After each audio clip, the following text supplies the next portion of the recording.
നിർത്ത്. സ്ക്രോൾ ചെയ്യുന്നതിന് മുമ്പ് ഈ കാര്യം ഒന്ന് ആലോചിച്ച് നോക്കിയേ. നമ്മൾ കണ്ണടയ്ക്കുമ്പോഴത്തേക്കും നമുക്ക് പഴയ കാര്യങ്ങൾ, പഴയ റിലേഷൻഷിപ്പ്, പണ്ട് ഫ്രണ്ടിനോട് പറഞ്ഞ കാര്യങ്ങൾ, അല്ലെങ്കിൽ നമ്മളുടെ കടങ്ങൾ, പല കാര്യങ്ങൾ നമ്മുടെ മനസ്സിലേക്ക് കയറി വരും അല്ലേ.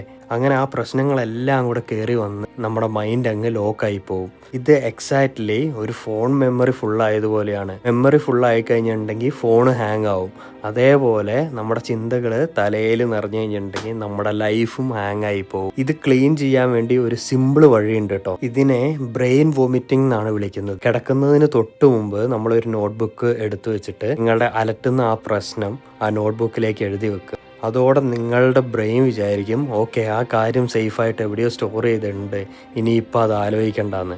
ട്രസ്റ്റ് മീ, ആ നിമിഷം നിങ്ങളുടെ തലയിലെ വലിയ ഭാരം ഇറക്കി വെച്ച പോലെ തോന്നും. രാത്രി 2 മണിക്കും 3 മണിക്കും ഒക്കെ ഓൺലൈൻ ഇരിക്കുന്ന ആ ഓവർ തിങ്കിങ് സുഹൃത്തിന് ഇപ്പം തന്നെ ഇത് അയച്ചു കൊടുക്കും. അവർക്കൊന്ന് സമാധാനമായിട്ട് ഉറങ്ങണ്ടേ.